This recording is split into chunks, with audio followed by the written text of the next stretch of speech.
विद्यार्थियों, कल हम लोग सूरदास के पहले और दूसरे पद से अवगत हुए थे। आज उनके तीसरे पद का हम लोग अध्ययन करेंगे। तीसरे पद में उन्होंने भगवान कृष्ण की बाल लीला का बड़ा मनोरम वर्णन किया है।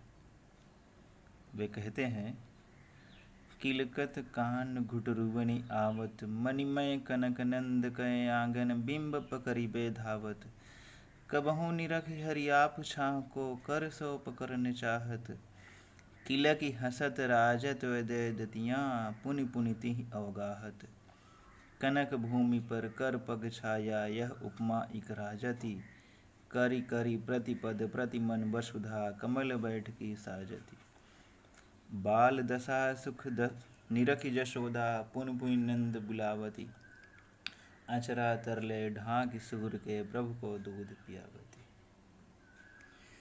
श्री कृष्ण की बाल लीला का बड़ा ही मनोहारी, बड़ा ही सुंदर और रमणीय वर्णन हुआ। सूरदास जी कहते हैं कि कन्हैया, कान्हा, श्री कृष्ण किलकत कान घुटरुवन आवत, किलकारी मारते हुए घुटरुवन अर्थात घुटनों के बल चले आ रहे हैं। कहाँ चले आ रहे हैं?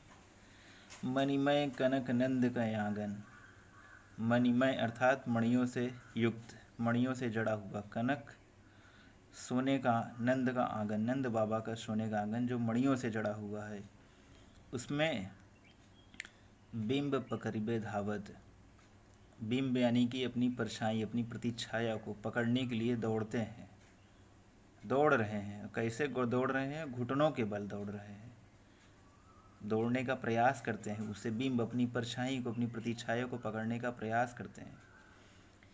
कबहू निरखि हरि आप छाह को, कबहू यानी कभी तो, निरख माने देख करके, हरि अर्थात भगवान श्री कृष्ण,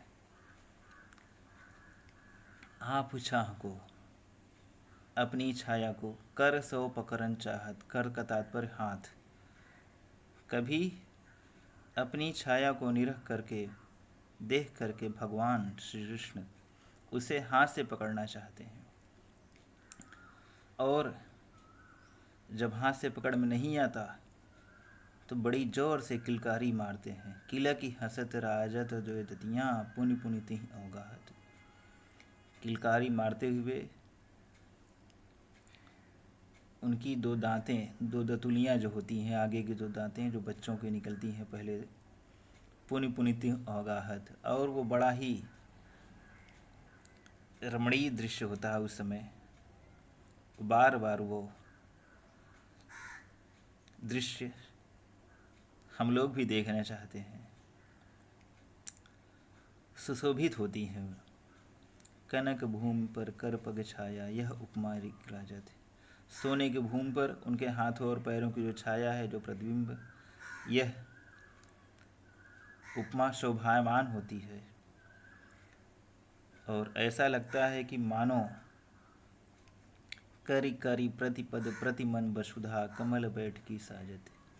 ऐसा लगता है कि मानो प्रत्येक मणि में, प्रतिमनि वसुधा, प्रत्येक मणि में बैठने के लिए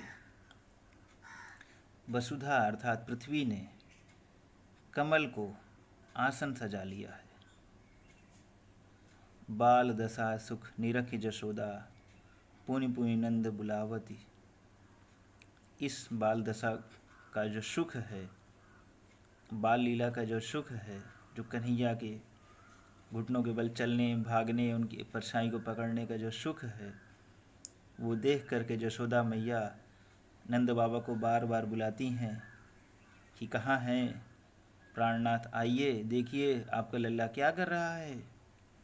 अचरा तरले ढाक सूर के, प्रभु को दूध पियावत। और उसके बाद आंचल से ढक करके सूर के प्रभु को माता स्तनपान कराती हैं।